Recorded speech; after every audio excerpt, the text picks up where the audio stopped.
सर्वांना क्रांतिकारी सलाम, क्रांतिकारी जय भीम, क्रांतिकारी जय लहूजी। सर्वात प्रथम आपले सगळ्यांचे मनापासून स्वागत।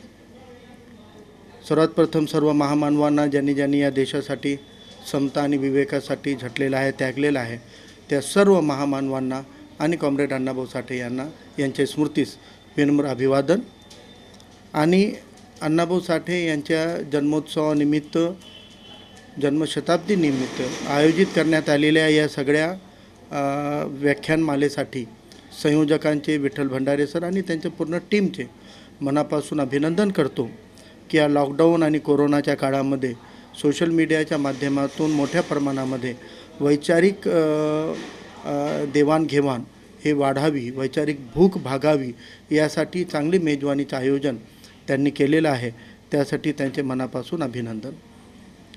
मित्रांनो, आज मला जे विषय दिलेला आहे तो विषय वास्तविक पाहता विस्तारित असा होता की मला अण्णाभाऊ साठे क्रांतिकारी का वाटतात।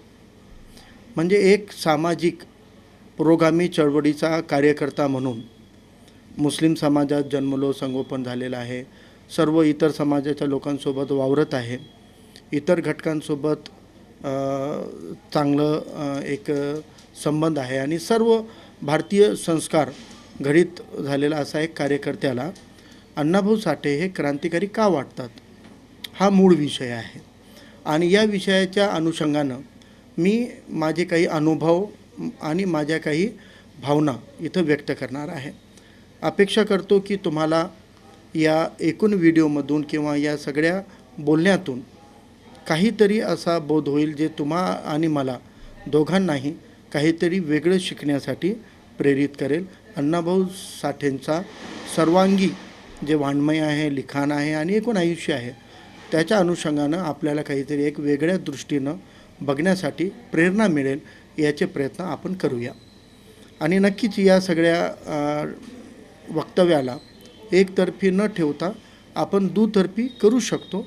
जर आपले काही प्रश्न जर तुम्ही तयार करून ठेवलेत आणि माझं वक्तव्य संपल्यानंतर 1-2 मिनटं आपण बघूया आणि काही प्रश्न आले तर नक्कीच आपण त्या प्रश्नावर सुद्धा व्यक्त होण्याचा प्रयत्न करू। किंवा या व्हिडिओच्या खाली तुम्ही जर कमेंट कराल आणि त्या कमेंटमध्ये या व्हिडिओच्या अनुषंगानं काही प्रश्न जर तुम्ही पाठवलेत, लिहिलेत, तर ते नंतरही आपल्याला पुन्हा एकदा त्याच्यावर व्हिडिओ करून स्वतंत्र विठ्ठल भंडारे सरांच्या माध्यमातून आणि आपल्या सगळ्या पेज ID वरून त्याला आपल्याला पुन्हा प्रक्षेपित करता येऊ शकतो। सर्वात प्रथम एक बाब मला स्पष्ट करावीशी वाटते की मी माझ्या शालेय जीवनाच्या पासूनच वाचनाचा मला छंद होता। लहानपणापासून म्हणजे 3रीत असताना माझे कुराणचे 3 अध्याय झालेले होते। त्यानंतर मी कुराणचा पूर्ण ट्रान्सलेशन वाचून काढलेला होता। मराठी माध्यमातून 10वीपर्यंत शिक्षण झाल्यामुळं तिथं ज्ञानेश्वर, संत तुकाराम, नामदेव हे वाचण्यात आलेले होते। स्वातंत्र्य संग्रामाबद्दल आणि एकूणच आपल्या इतिहासाबद्दल ही काही ठराविक माहिती आलेली होती। त्यातूनच वेगवेगळ्या सगळ्या विचारांना जाणून घेण्याची एक आवड होती। त्यामुळं किशोरावस्थेत असताना खूप वाचन केलेलं आहे, परंतु त्यानंतर जेव्हा चळवळीमध्ये आलो तेव्हा वाचन कमी होतो आणि बोलणं जास्त होतं किंवा काम जास्त होतात। तर वाचनाचा या पद्धतीनं एक दुरावा निर्माण झाला होता की जर मी एखादं पुस्तक हातात धरलं आणि पहिला किंवा दुसरा पान वाचत असताना एकतर झोप येई किंवा ते कॉन्सन्ट्रेशन भंग होत असेल। अशा परिस्थितीमध्ये, अशा काळामध्ये कॉम्रेड गोविंद पानसरे यांनी कोल्हापूर येथे कॉम्रेड अण्णाभाऊ साठे साहित्य संमेलनाचं पहिलं पुष्प तिथं हे केलं होतं आणि त्या साहित्य संमेलनात नांदेडहून गेलेल्या काही लोकांनी तिथं कॉम्रेड पानसरेंनी 10 पुस्तकांचा एक संच खूप कमी किंमतीमध्ये उपलब्ध करून दिला होता। तो संच मी मागवलेला होता आणि ते संच येऊन घरामध्ये राहिलेला होता। परंतु चळवळीत आलो तेव्हापासून अण्णाभाऊबद्दल जाणून घेण्याची तीव्र इच्छा होती आणि कुठून नेमकं सुरू करावं हे काही कळत नव्हतं। परंतु अण्णाभाऊबद्दल कुठेही काही व्याख्यान राहिलं, कार्यक्रम राहिला तर मी जात असे आणि अण्णाभाऊबद्दल जास्तीत जास्त जाणून घेण्याचा प्रयत्न करत असे। परंतु हे माहीत होतं की जोपर्यंत अण्णाभाऊंनी त्यांच्या लेखणीतून निर्माण केलेल्या विश्वाचा सानिध्य भेटणार नाही तोपर्यंत आपल्याला अण्णाभाऊ कळणार नाहीत। कारण अण्णाभाऊचं पूर्ण क्रांतिकारी कार्य हे त्यांच्या लेखणीच्या माध्यमातून त्यांनी जगाला अवगत करून दिलेलं होतं। त्यामुळं अण्णाभाऊंना वाचायचं तर होतं, 10 पुस्तकांचा संच घरात होता. एकदा अशी जाणीव झाली की नाही, आपल्याला हे वाचावंच लागेल. आणि सर्वसाधारणपणे 10-10:30 वाजता सायंकाळी जेवण वगैरे करून मी अण्णाभाऊचं पुस्तकं ते संच बाहेर काढला आणि त्याच्यामध्ये सर्व परिचित आणि सगळ्यात जास्त सुप्रसिद्ध असं नाव होतं फकीरा. तर मनाला वाटलं की चला आधी हे पटकन हे वाचून घ्यायला पाहिजे.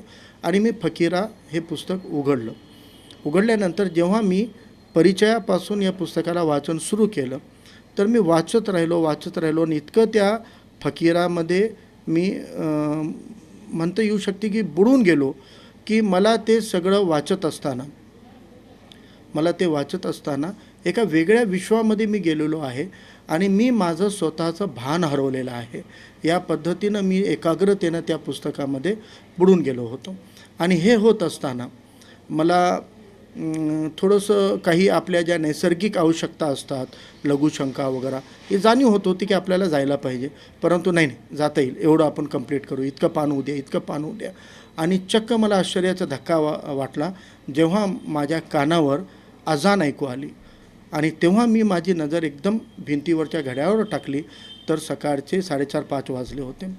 म्हणजे 10:30 वाजल्यापासून ती कादंबरी पूर्ण होईपर्यंत इतकं एकाग्रतेत की मी जागेवरून न हलता फकीरा वाचत होतो. मला आश्चर्य झालं. मी एकदम पटकन घडी बघितली, सकाळ झाली होती. नंतर मी विचार केला की इतकं कसं काय मी स्वतःचं भान हरवून हे वाचू शकतो. म्हणजे त्याच्यावरून मला अण्णाभाऊच्या लेखणीमध्ये काय शक्ती आहे, काय क्रांती आहे याचं भान मला आलं. आणि त्यानंतर मी अण्णाभाऊंना खूपच गंभीर पद्धतीनं आणि खूपच सिरियसली वाचणं सुरू केलं, त्यांच्याबद्दल माहिती काढली. तर पहिली गोष्ट तर या कारणामुळं मला वाटते की अण्णाभाऊ क्रांतिकारी का आहेत, कारण अण्णाभाऊशिवाय कोणत्याही जगातल्या साहित्यकाकडे त्याच्या लेखणीमध्ये साहित्यामध्ये कदाचित ती शक्ती नसेल जी मला या माझ्या वयामध्ये, ज्या वयात मी पुस्तकापासून दुरावलो होतो, तेव्हा मला त्या पुस्तकामध्ये बुडवून टाकण्या इतपत शक्ती मला तिथं आढळली. म्हणून वैयक्तिक मी तेव्हा मला माहीत झालं की अण्णाभाऊ हे खूप क्रांतिकारी व्यक्तिमत्व आहेत आणि त्यांची लेखणी ही क्रांतीला पेटवणारी मशाल आहे. यापुढं अण्णाभाऊला जसं अण्णाभाऊबद्दल माहिती होत गेली तसं अण्णाभाऊ माहीत होत गेले आणि त्यांना अण्णाभाऊकडं बघण्याचं आणि त्यांना वाचण्याचा रस हा वाढत गेला. अनेक उदाहरणं आहेत. तर एक छोटंसं उदाहरण आहे. आमच्या नांदेडमध्ये फेरीवाल्यांचं एक मोहीम चालू होती. आमच्या नांदेडचे नेते मुख्यमंत्री होते. मुख्यमंत्र्याचं शहर म्हणलं तर प्रशासनाची खूप धाकधूकही असते आणि रस्त्यावर बसलेल्या फेरीवाल्यांच्या विरोधामध्ये मोहीम सुरू होती. ती मोहीम होती की जागोजागी पाटी लावली होती की फेरीवाल्यांनी बसू नये, नो हॉकर झोन. तर तेव्हा हे लक्षात आलं की फेरीवाल्यांना कुठं बसावं एकही पाटी नाही, पण त्यांनी बसू नये या पाट्या जागोजागी लागलेल्या आहेत.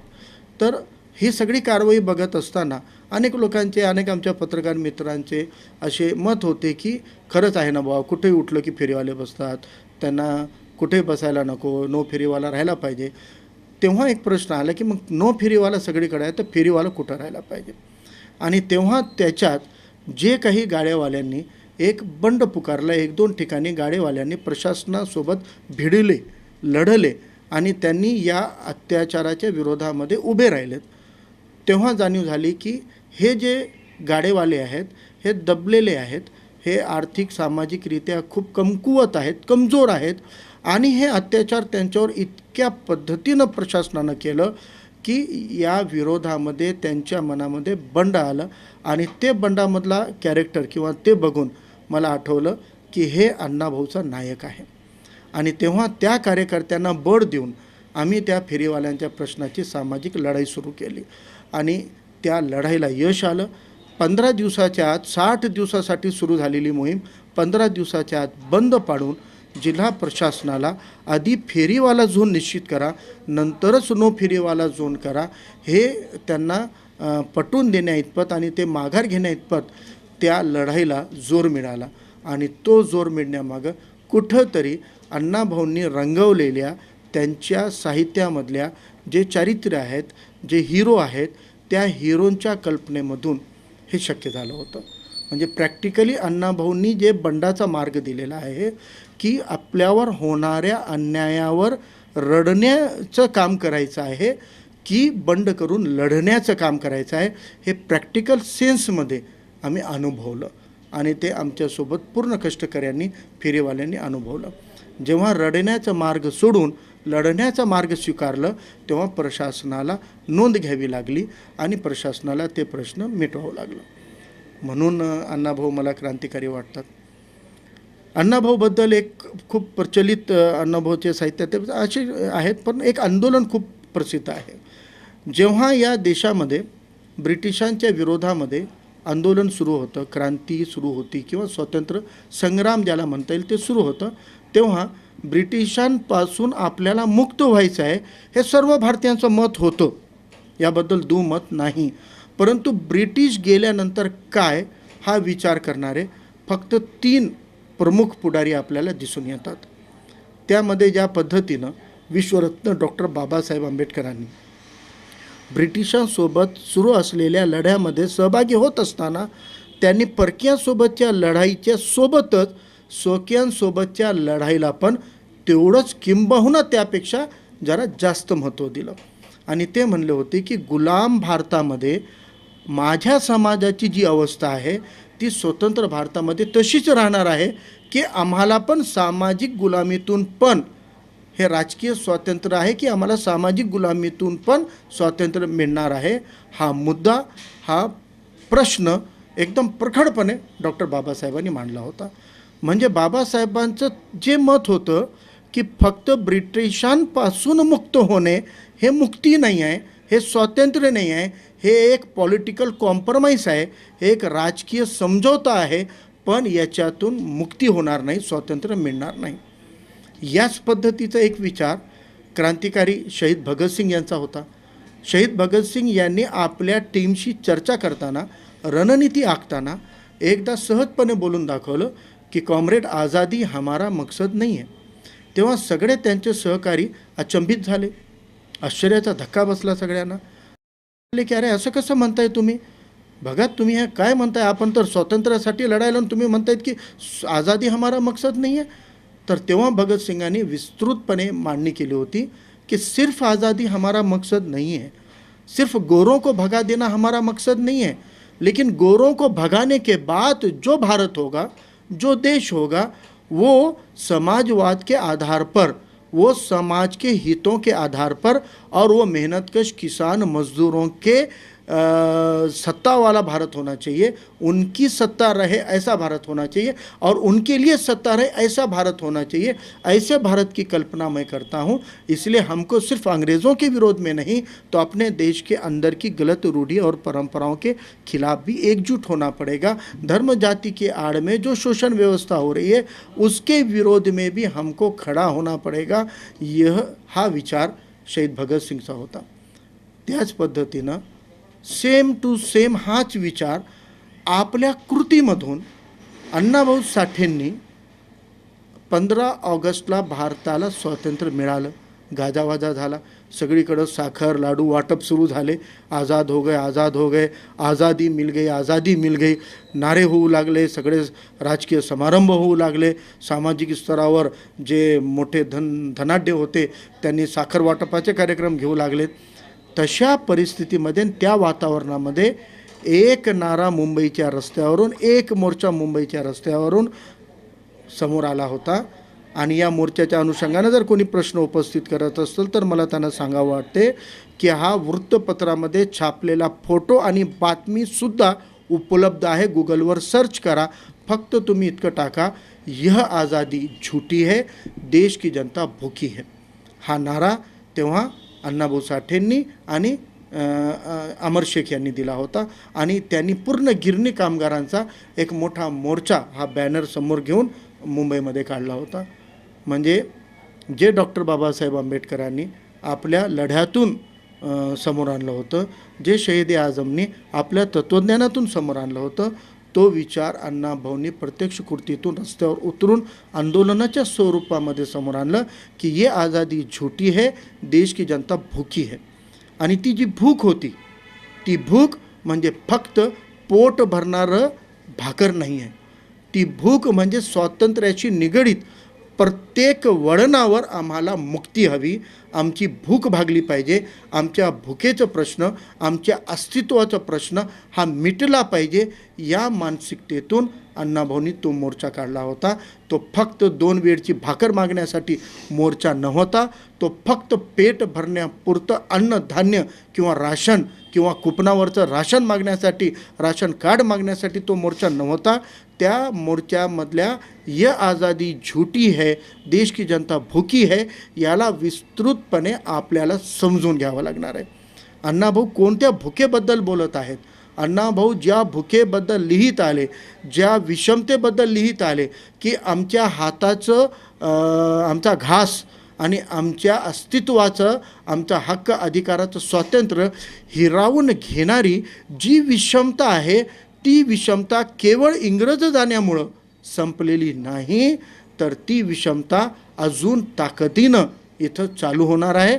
त्यामुळे अण्णाभाऊंचा जे नारा होता, ये आज़ादी झूठी है, देश की जनता भूकी है, त्याच्या मागे की देशाच्या जनतेची भूक भागवा, त्यांच्या अस्तित्वाला असलेल्या सगळ्या धोक्यांना दूर करा, हे अण्णाभाऊंनी दिलेला एक मोठा संदेश आहे. आणि या एका वाक्यातून अण्णाभाऊंनी एक मोठं तत्त्वज्ञान, एक मोठा विचार आणि एक मोठी चळवळ या एका वाक्यातून अण्णाभाऊंनी गाजवली होती. आणि यामुळे मला अण्णाभाऊ क्रांतिकारी वाटतात. आपल्या देशामध्ये विषमता ही जखडून ठेवण्याचं काम कोण केलेलं आहे? हे जखडून ठेवण्याचं काम काही अघोरी रूढींनी, काही प्रथांनी, काही परंपरेनी आणि काही चुकीच्या विचारांनी केलेलं आहे. मग ते धर्माच्या आड असतील, जातीच्या आड असतील, परंपरेच्या आड असतील, कोणाच्याही आडमध्ये एक शोषण व्यवस्था साबूत ठेवण्याचं काम हे रूढी परंपरेतून झालं होतं. आणि यासाठी चार्वाकपासून, बुद्धांपासून, महावीरापासून इस्लामचा संदेश आला, बसवांनाचा संदेश आला, छत्रपती शिवरायांचा इतिहास आहे, फुले, शाहू, आंबेडकर सगळं आहे. हे सगळं विवेक काय मांडण्यामध्ये खर्च केलेला होता की तुम्ही या मनुवाद्यांच्या चौकटीच्या बेड्यांच्या बाहेर या. हे जे तुम्हाला धर्माच्या आडमध्ये जे पाजत आहेत, हे तुम्ही त्यांच्या मनुवादी परंपरेच्या बेड्यांना जखडून ठेवण्यासाठी, ते बेड्यांना ताकद देण्याचं काम आपल्या माध्यमातून होतं. अशा अनेक विचारांना पुसण्याचं काम, अनेक प्रथांना मिटवण्याचं काम, बदलण्याचं काम हे कित्येक तरी महामानवांनी केलं. आयुष्य झिजवले, आयुष्य घातले. अशीच एक मानसिकता जी घडवली होती एका विचारातून की बुवा ही जी धरती आहे ही एका नागाच्या, शेष नागाच्या मस्तकावर टिकलेली आहे. आणि जर तुम्ही या गोष्टीचं पालन केला नाही, जर तुम्ही या चौकटीच्या आत राहिले नाही, जर तुम्ही या वर्णव्यवस्थेच्या चौकटीत दबून खचून पडून न राहिले आणि जर तुम्ही याला तोडायचं काम केलं, तर त्या शेषनागाला राग येतो, त्याचा मस्तक हल्ला रे हल्ला की हे पृथ्वी काय होईल, कोसळून जाईल. अशी एक भीती आपल्या मानसिकतेमध्ये रुजवण्याचं काम हे करण्यात आलं होतं. काय झालं? या विचाराला खोडण्यासाठी खूप मोठी चळवळ, खूप मोठं आंदोलन, खूप मोठी पुस्तक इतकं मोठं लिहिलं नाही. अण्णाभाऊंनी फक्त एका विचारातून हजारो वर्षाचे त्या गुलामगिरीच्या बेडीला खटकन तोडून टाकलं. अण्णाभाऊ काय लिहितात की ही पृथ्वी कोण्या शेषाच्या मस्तकावर टिकलेली नसून शेतकरी, कष्टकरी, कामगारांच्या हातावर तरलेली आहे. म्हणजे या विचारातून अण्णाभाऊंनी 2 क्रांत्या केल्या. एक तर जी चुकीची परंपरा आणि मानसिकता आपल्याला या शोषण व्यवस्थेने, विषमतावाद्यांनी आपल्याला बांधून ठेवली होती, त्याच्या बंधनातून अण्णाभाऊंनी खटकन तुम्हाला मुक्त करून टाकलं की हे कोण्या शेषाच्या मस्तकावर टिकलेली फिकलेली नाही आहे, हा विचार खोटा आहे, खोटारडेपणा आहे, याला तुम्ही दूर करा. परंतु ही पृथ्वी जर खरंच टिकलेली असेल तर ते कोणाच्या भरोश्यावर टिकलेली आहे? हे श्रीमंताच्या, राजे रजवाड्यांच्या, आहेरे वर्गाच्या, सवर्णांच्या मुळे नाही, तर ही पृथ्वी, हा जग, हा देश, हा समाज जर कोणाच्या आधारावर टिकलेला आहे तर तो शेतकरी, शेतकामगार, मजूर, कष्टकरी जी जमात आहे त्यांच्या तळहातावर, त्यांच्या हातानं जे श्रम, जे घाम ते गाळतात श्रम घेऊन हातानं, त्यांच्या हातावर तरलेली आहे. ज्या दिवशी या कष्टकऱ्यांचे हात थांबतील, ज्या दिवशी या कष्टकऱ्यांची मेहनत, श्रम आणि घाम गाळणं बंद होईल, त्या दिवशी या पृथ्वीचा सर्वनाश अटळ आहे, हा एक विवेकाचा, हे एक वास्तवतेचा विचार अण्णाभाऊंनी आपल्या एका ओळीतून, एका वाक्यातून इतकी मोठी क्रांती घडवलेली आहे. आणि म्हणूनच मला अण्णाभाऊ हे क्रांतिकारी वाटतात.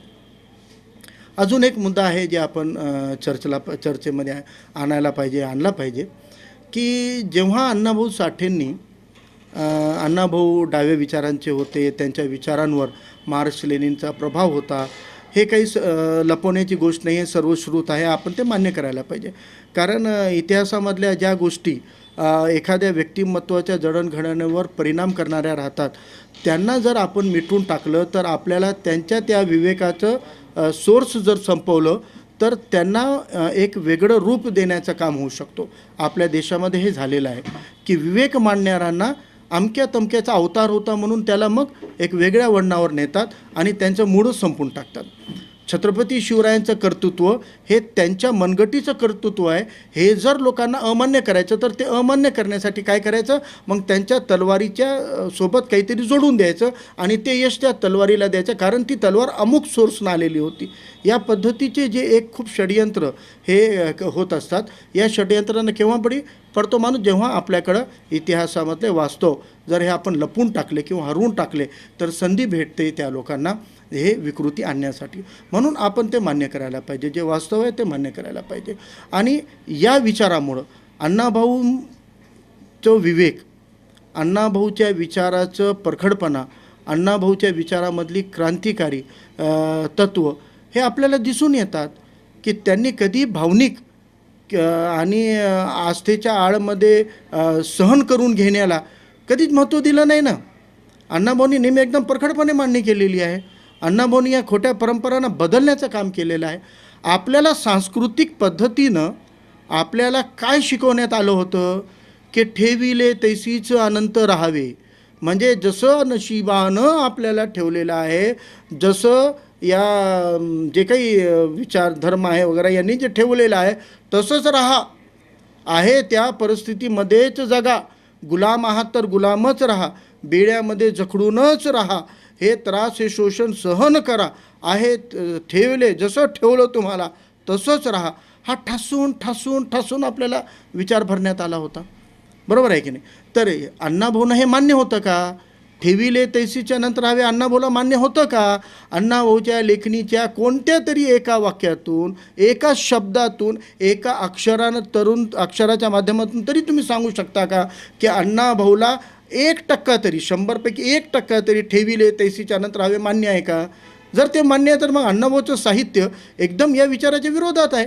अण्णाभाऊचं साहित्य ठेविले तैसीच्या नंतर हवेच्या 100% विरोधातला आहे. म्हणजे अण्णाभाऊचे विचार हे प्रखड विवेकवादी होते, विज्ञानवादी होते आणि खूप प्रखड होते, क्रांतिकारी होते.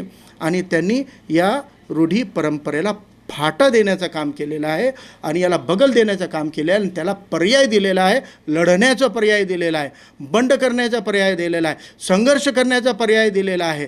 त्यामुळे अण्णाभाऊंच्या या विचारांचा आपल्याला आता 2 अंगानं विचार करायचा आहे. पहिला की अण्णाभाऊंनी जेव्हा या सगळ्या स्वातंत्र्य संग्रामानंतर एकदम मोठ्या लढ्यानंतर मिळालेल्या स्वातंत्र्याला झुटी आझादी म्हणलं होतं, ही आझादी झुटी आहे म्हणून सांगितलं होतं. तर अण्णाभाऊंनी त्यानंतर म्हणजे 16 ऑगस्ट 1947ला मोर्चा काढला, परंतु त्यानंतरच्या काळामध्ये आपल्या एकूण हयातीमध्ये त्यांनी ही सगळी काळजी जी होती, ही जी चिंता होती, ती नंतर अशी कशाच्या माध्यमातून व्यक्त केलेली, व्यापक पद्धतीनं मांडलेली किंवा त्या मोर्चाची पुनरावृत्ती करणारी एखादी कृती केलेलं आपल्याला इतिहासामध्ये दिसून येत नाही. याच्यावर संशोधनही व्हायला पाहिजे की असं काय देशामध्ये घडलं की अण्णाभाऊंना या विषमतेची जी काळजी होती, या विषमतेपोटी माझा समाज, कष्टकरी समाज, माझा समाज म्हणलं तर मी एका जातीपुरतं म्हणत नाही आहे. अण्णाभाऊचा समाज हा एका जातीत बांधता येऊ शकत नाही. अण्णाभाऊंनी समस्त तळागाळातल्या श्रमिकांसाठी, कष्टकऱ्यांसाठी, लढाऊ लोकांसाठी, मजुरांसाठी, बंडखोरांसाठी आपलं आयुष्य झिजवलेलं आहे, लेखणी झिजवलेली असल्यामुळं जे जे संघर्ष करणारा आहे, जे जे पीडित आहे, जे जे व्यवस्थेविरोधात उठून उभा राहतो, तो अण्णाभाऊचा खराखुरा वारसदार आहे असं मी मानतो. त्यामुळे अण्णाभाऊंना आपण एका जातीच्या चौकटीमध्ये बिलकुल बांधता कामा नये, ते बांधायला नको. आणि ते बांधणारे नाहीत. मला सुद्धा जे अण्णाभाऊ वाचतात की स्वतःची प्रगल्भता येते त्यांच्यामध्ये, ते बांधणारे नाहीत. जे वाचत नाहीत ते बांधू शकतात, त्यांचं आपण काही लक्षही द्यायचं नाही. तर त्यामुळे अण्णाभाऊंनी जी इतकी काळजी वाहिली होती या सगळ्या समाजाच्या प्रती, त्यांना एक तळमळ होती, त्यांच्या भवितव्याबद्दल त्यांची जी चिंता होती ती आपल्याला त्या मोर्चाच्या नंतरच्या काळामध्ये का दिसून आली नसेल याच्यावर थोडं विचार व्हायला पाहिजे. मी काही ठिकाणी हे मत मांडलेलं आहे आणि मला आज आमचे मित्र सहकारी बालाजी थोटवे सर हे लसाकामचे, त्यांनी फोनवर बोलणं झालं की आज आहे सेशन, आणि मी त्यांना माझं एक चांगला मित्र तर मानतोच, पण ते काही गोष्टीमध्ये मी त्यांच्याकडून बरंच काही शिकलेलं आहे. तर त्यांनी मला आठवण करून दिली की सर तुम्ही ते मुद्दा जे मांडला होतात ना, ते मुद्दा तुम्ही आजही मांडायला पाहिजे आणि त्याच्यावर खरंच आपण बोललं पाहिजे. तर मी त्यांचे आभार व्यक्त करतो की त्यांनी चांगली आठवण करून दिली. मी मुखेडमध्ये बोललो होतो की का अण्णाभाऊंनी याच्यावर मांडणी केली नाही नंतर. तर एक शक्यता हे अण्णाभाऊच्या पुढच्या साहित्यातूनही आपल्याला दिसून येतो की एक शक्यता मला असं वाटते की स्वातंत्र्य मिळाल्यानंतर एक मोठी घोषणा, स्वातंत्र्याच्या घोषणेनंतर झालेली दुसरी मोठी घोषणा ही होती की भारताचा संविधान लिहिण्याची जबाबदारी ज्या संविधान समितीवर होती, मसुदा समितीवर होती, त्या संविधान मसुदा समितीवर विश्वरत्न डॉक्टर बाबासाहेब आंबेडकरांची निवड झाली हे अण्णाभाऊंना माहीत होतं. आणि म्हणून अण्णाभाऊंना एक निश्चितच अशी शाश्वती किंवा एक अशी खात्री पटली आणि त्यांना हे पूर्ण विश्वास होतं की जी या मला वर्षानुवर्षापासूनच्या गुलामगिरीच्या बेड्यात जखडलेल्या सगळ्या श्रमिकांची, सगळ्या मागासलेल्या घटकांची, पीडितांची, दीनदलितांची, दुबळ्यांची जी मला एक काळजी आहे, या काळजीवर उपाय शोधण्याचं काम हे एक सक्षम नेतृत्वाच्या हातावर, या त्यांच्या मार्गदर्शनाखाली निर्माण होणाऱ्या संविधानामध्ये नक्कीच ते होऊ शकते. कारण ते संविधान निर्माण करण्याची जबाबदारी, सर्वस्व जबाबदारी हे विश्वरत्न डॉक्टर बाबासाहेब आंबेडकरांवर सोपवली गेलेली आहे. आणि हे म्हणूनच यापुढं अण्णाभाऊंनी या पूर्ण परंपरेच्या विरोधात लढण्यासाठी जे आपल्याला एक बळ दिलेलं आहे आणि जे मार्ग दिलेला आहे, ते मार्ग ठेविले तैसीच अनंत राहावेच्या एकदम विरुद्ध आहे. आणि हे मार्ग देताना अनुभव काय म्हणतात, आहे तशा परिस्थितीमध्ये जगायचं का नाही, हे आहे तसं जग स्वीकारायचं का नाही, आहे तसं जग जगायचं का नाही, आहे तशा जगात राहायचं का, वावरायचं का नाही. अण्णाभाऊ साठे म्हणतायत जग बदल. अण्णाभाऊ म्हणतायत हे जग बदल. म्हणजे अण्णाभाऊंनी आपल्या अनुयायांना, आपलं अनुकरण करणाऱ्या बंडखोरांना, आपल्या साथींना, आपल्या वारसदारांना काय आदेश दिलेला आहे, जग बदल. हे जग बदलण्याचा आदेश दिलेला आहे. म्हणजे ठेविले तैसीच राहायचं का, ठेविले तैसीच राहायचं नाही आहे, जग बदलायचं आहे, हे विचार बदलायचं आहे, हे चुकीच्या रूढी तोडायच्या आहेत, या बेड्या तोडायच्या आहेत, या गुलामगिरीतून जखडलेल्या बेड्या आपल्याला तोडायच्या आहे. आणि हे तोडता येऊ शकतात, हे जग बदलता येऊ शकते. हे जग बदलण्यासाठी तुला काय करावं लागेल, घालूनी घाव, घाव घाल, हल्ला कर, आक्रमण कर, लढ, बंड कर, हे आदेश अण्णाभाऊ आपल्याला देतात की हे जग बदलायचं आहे तुला, जग बदल, हे जग बदलता येऊ शकते. जग बदल घालूनी घाव. काय करून जग बदलू शकते, घाव घालून बदलू शकते. आणि हे जग बदलण्यासाठी घाव घालावं लागेल.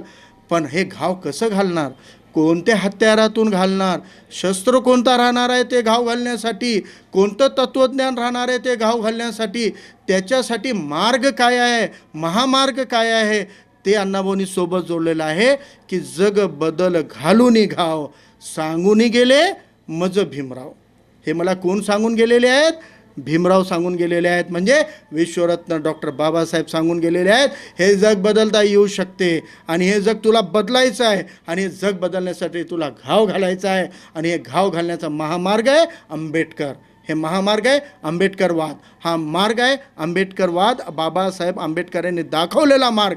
आणि तो मार्ग काय आहे, आंबेडकरवाद काय आहे, आंबेडकरिझम काय आहे, तर डॉक्टर बाबासाहेब आंबेडकरांनी जे जे एक अजेंडा घेऊन आपलं आयुष्य संघर्ष केला होता, त्याच्यातलं बहुतांश आपल्या समाजाला म्हणजे आपल्या समाजाला म्हणल्यावर पुन्हा मी म्हणतो की बाबासाहेबांचा पण एका जातीपुरता समाज नाही आहे.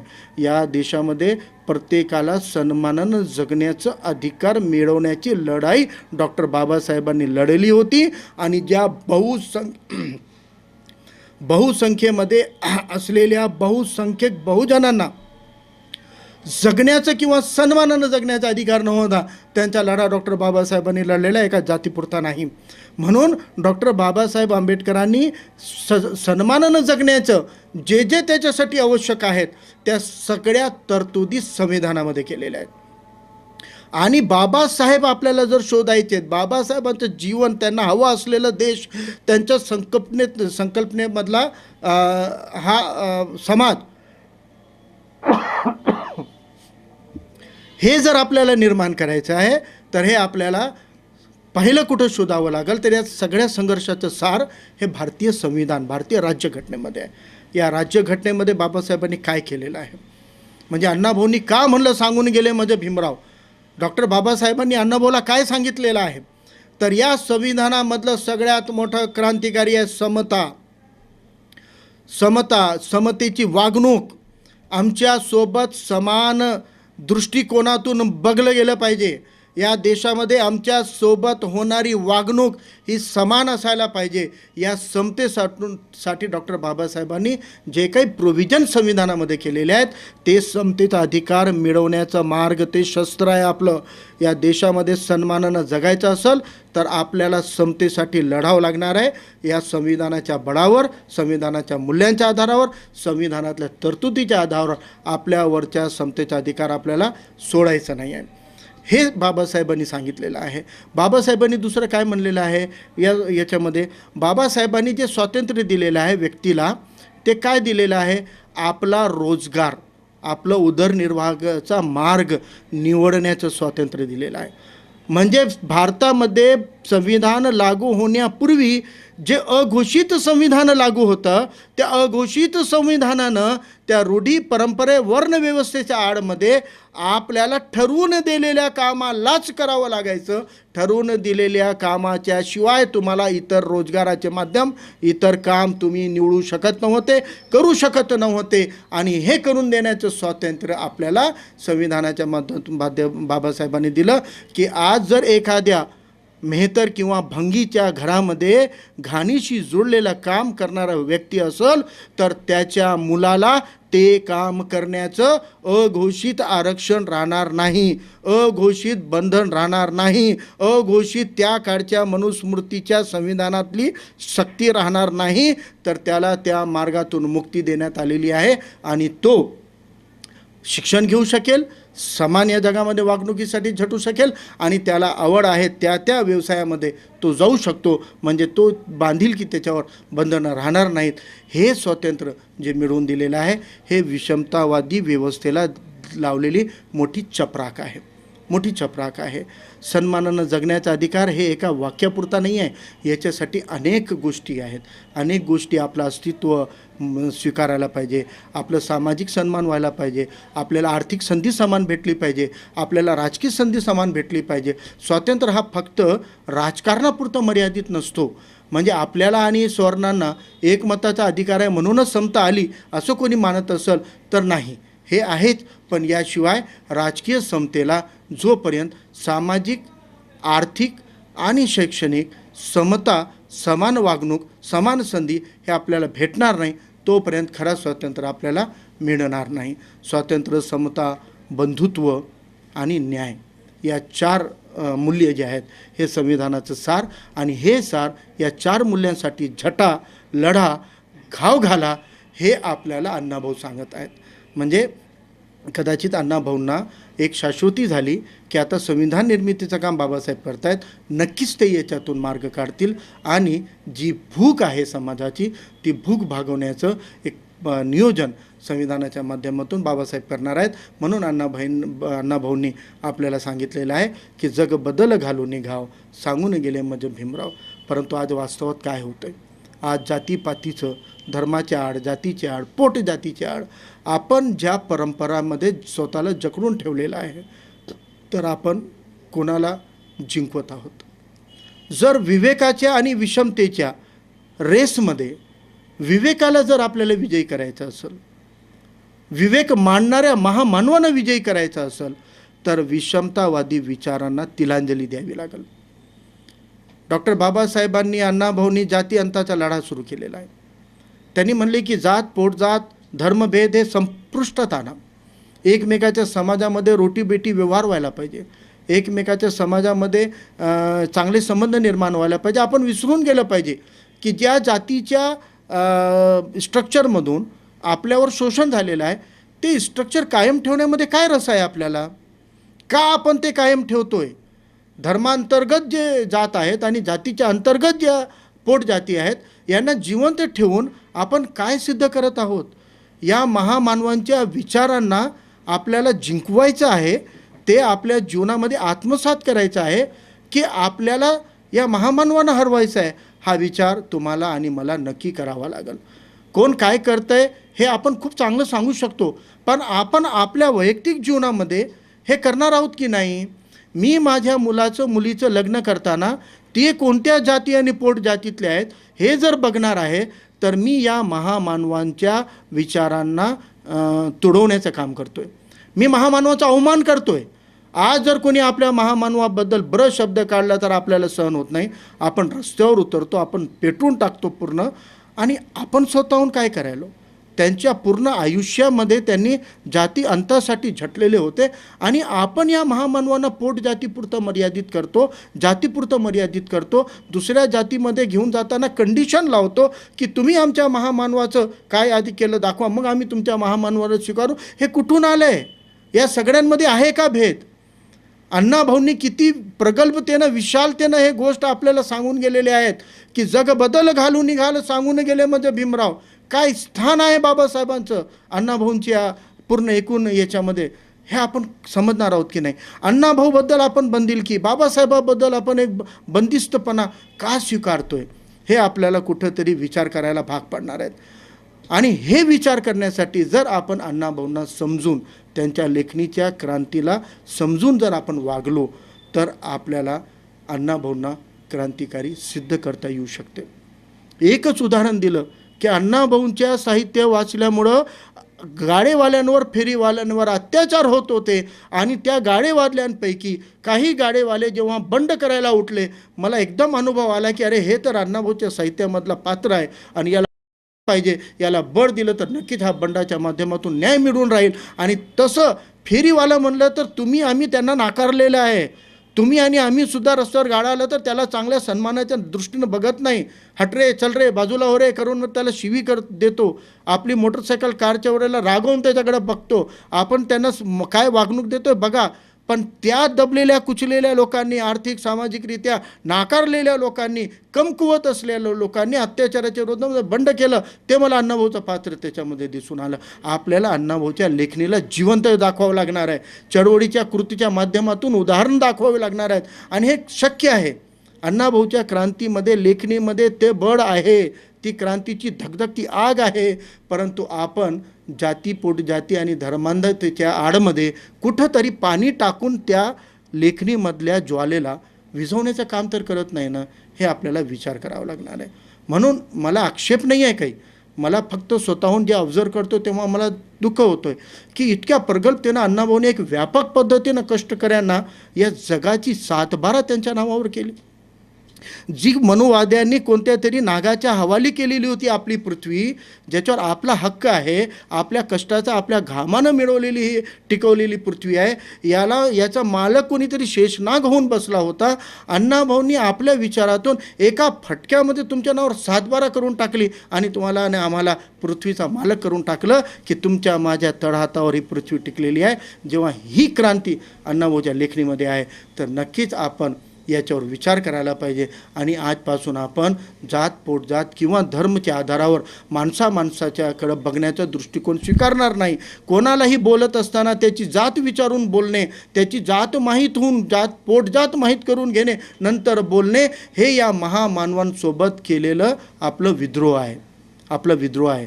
कारण या महामानवांनी म्हणलेलं आहे की प्रत्येकाला सन्मानानं जगण्याची अधिकार आहे आणि ते अधिकार शाबूत ठेवण्यासाठी टिकवण्यासाठी अण्णाभाऊच्या लेखणीला आणि बाबासाहेबांच्या चळवळीला पुढं घेऊन जाण्याचं आहे, यांची सांगड घालायची आहे आपल्याला.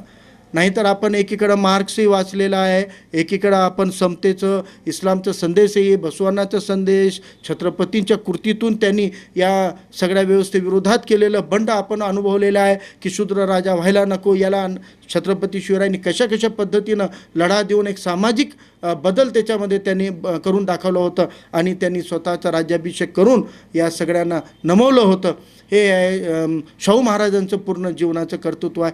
हे सगळं आपल्याकडं आहे ना. आपण याच्या बळावर एक चांगला समाज निर्माण करण्यासाठी या महामानवांच्या स्वप्नांना यांना अपेक्षित असलेला हा देश आपल्याला घडवायचा आहे आणि ते घडवल्याशिवाय आपण सांगू शकणार नाही पूर्ण जगाला ठणकावून की अण्णाभाऊ मला क्रांतिकारी वाटतात किंवा बाबासाहेब मला क्रांतिकारी वाटतात किंवा विवेकाचा विचार हा क्रांतिकारी वाटतो. हे तुम्ही न म्हणताना क्रांतिकारी विचार आत्मसात करून आपल्या कृतीतून जगानं म्हटलं पाहिजे की हां, अण्णाभाऊ साठे क्रांतिकारी वाटतात. धन्यवाद. आपला हा सेशन कसं वाटलं नक्की याची प्रतिक्रिया द्या. काही चुकलं असेल तर मी दिलगिरी व्यक्त करतो, परंतु कोणाला दुखवणं हा हेतू नाही. परंतु काही कटू सत्य आहेत जे अनुभवलेत ते तुमच्यापर्यंत मांडणं आवश्यक होतं, म्हणून मी प्रयत्न केला मांडण्याचा. आणि यानंतर पुन्हा कधी संधी भेटली तर नक्कीच आपण पुनश्च एकदा भेटूया. धन्यवाद.